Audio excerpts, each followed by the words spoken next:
Hey Inklings, it's Bianca and welcome back to Bink's Things. Today we're going to talk about how we can read more even with full-time jobs or a 9 to 5. I'm going to be talking through how you can use the head, heart, hands strategy to help you with reading more.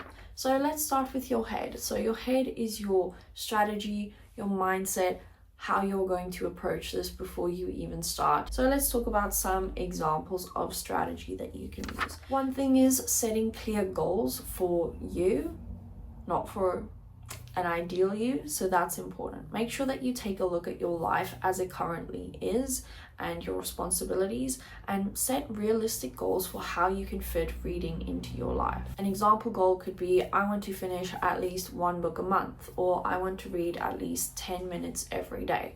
So whatever goal you set, just make sure that it is realistic for yourself and it is small so that you can increase it, but don't make it unachievable so that it's too difficult to meet. Another thing with goals, take the time to reflect on them every few months or weeks and readjust if you need to. So for example, I have a yearly reading goal, and every 3 months or so I check in on that yearly reading goal and say, hey, did I maybe set this too high and I had a bunch of other things popping up unexpectedly throughout the year, so I might not be able to read 150 books, I might decrease that to 75.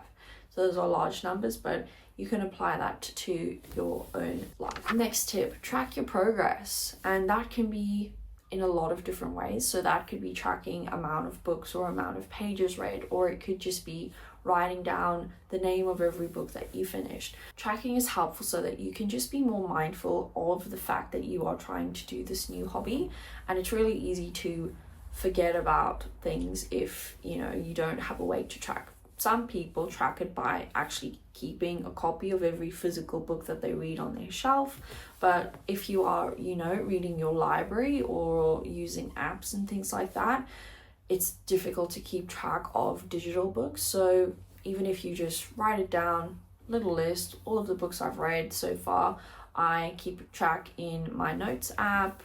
You can use spreadsheets, you can use apps, you can use, Goodreads, Storygraph, Fable, any of those, whatever is your preference. Next, curate your list. So before you even get into it, make sure you have a good list of books that you are actually interested in and books that you want to read. So rather than going in, picking up a random book, realizing you don't actually like it, figure out what you actually want to read and make sure it's for you, not an ideal you, or things that appeal to people who are very different from you. And you can find books all over the internet, BookTok, Bookstagram, so many book accounts. But even if you just take a movie or a TV show that you enjoy, some of them might even be based on books, or they might have books with similar themes or storylines or characters or whatever it is that you enjoy about that media.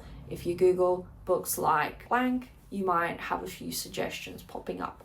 For example, currently everyone is obsessed with K-pop Demon Hunters, and there are quite a lot of books that could be similar from the mythology, K-pop, or by Korean authors, enemies to lovers, anything about that. I'm sure you will be able to find a book that meets whatever it is that has appealed to you specifically. Learn to DNF. Give yourself permission to not finish books you are not enjoying. Okay, so today I finished 2 books and DNF'd one because I wasn't enjoying the characters. The story didn't really appeal to me. It was a book that was picked for a book club, so I thought I'd give it a try. I got, I think, around 30% into it, so decent chunk of the way, over a quarter. Wasn't really liking anything about it, so may as well just stop reading it. No point in continuing. Okay, next up, let's talk about heart. Your motivation, connection, your why. Why are you reading? Okay, so some examples here. One thing you can do in this category is join a library. Okay, so with your heart comes connection, people, emotion. Libraries are a great way to not only access free books, but also meet people. You can go and talk to your librarians and they can give you recommendations for books based on what it is that you want and what's available to you. Library books, you don't have to pay for them, so they're a really easy way to try a lot of things without spending a lot of money. So I do highly recommend that you get a library card in case you just don't have one anyway. Even if you don't want to go into the library and talk to people, these days there are lots of apps where you can add in your library card details. I think some of them you can even just request a digital library card from your local library. You don't even need to go in and get physical cards anymore.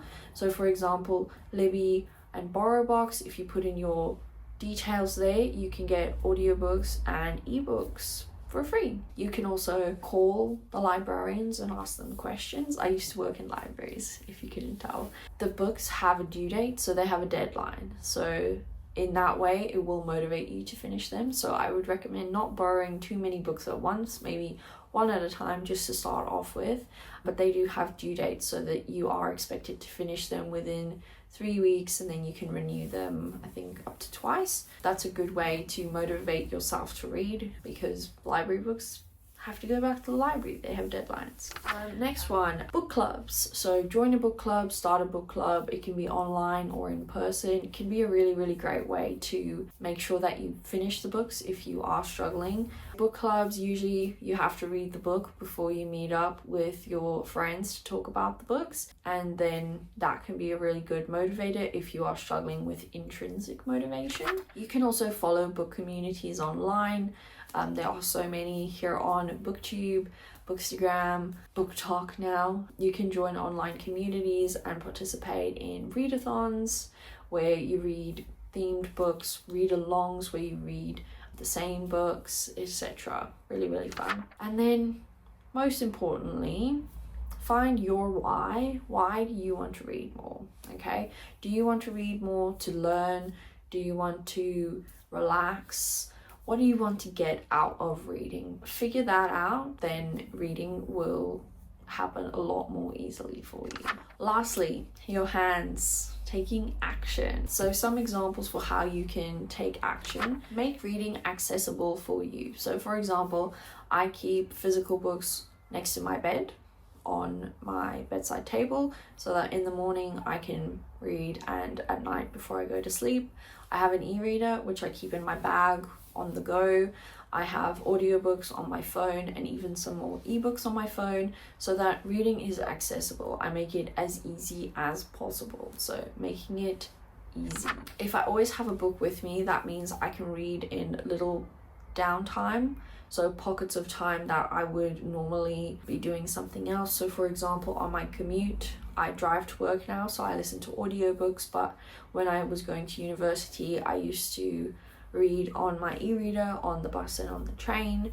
So commuting is a great way to get more reading in. For some people, that's their only reading time, you know. 10 minutes before bed, a little bit during lunch, maybe if you're waiting for, you know, your dentist appointment or physio or doctor. So those little pockets of time, they really add up and you end up reading a lot more.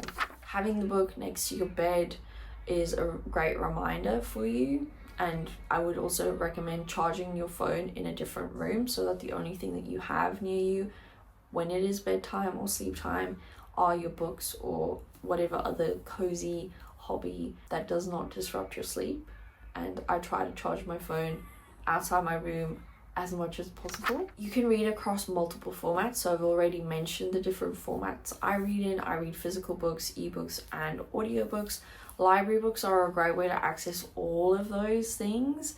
I know sometimes people on here get a bit critical saying, oh, but if you have the physical book, why would you then buy the audiobook and the ebook? You don't have to buy all of those formats just because you have the physical book.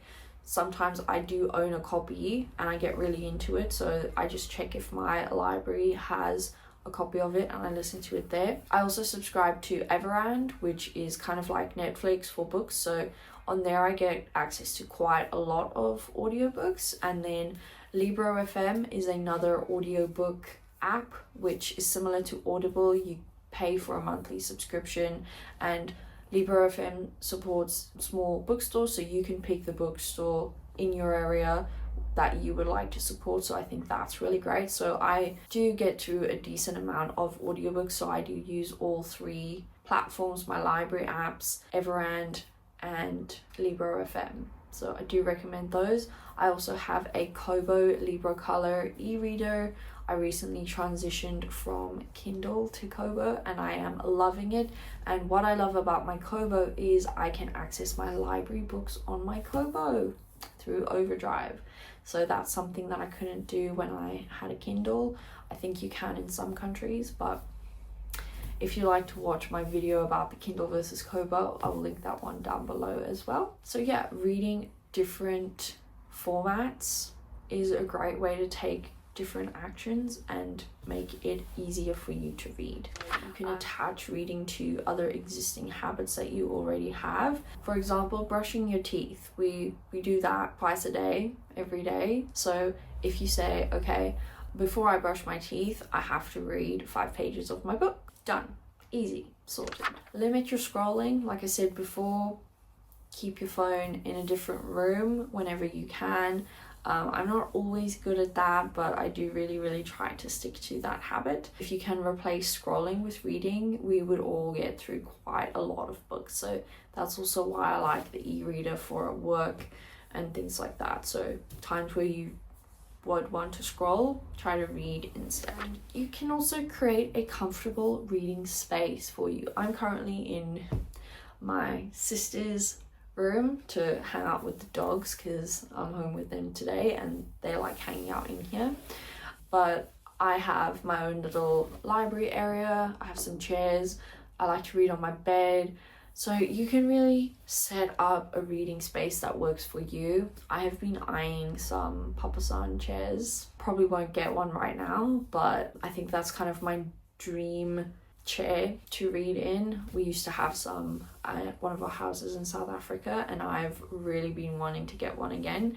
Figure out what kind of space is an ideal environment for you to read in and set that up. If you'd like to go and read in a cafe, in a park, spend some time outside, disconnect, connect with nature and your books at the same time. I hope some of those tips were helpful for you, but I do really think if you use your head, your heart and your hands, one of the 3 or a combo of all 3, it will make it a lot easier for you to have a holistic reading life. Something I didn't really mention is journaling, and journaling kind of accesses all 3 of those things, your head, heart and hands. I think it's a really holistic practice, journaling itself.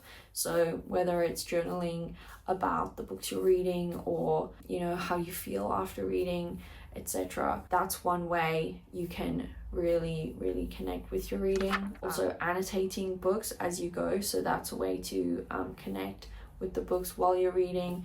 You are engaging again all 3. You think about how you're feeling while you're reading, you're thinking about what you're reading, and then you are actually creating, you're writing, you're drawing, whatever it is.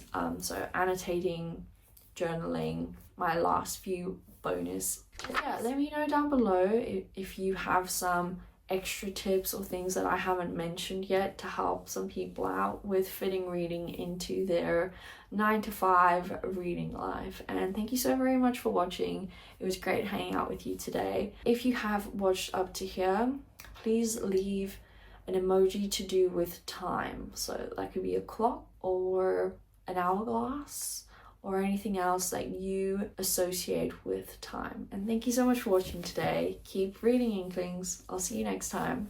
Bye.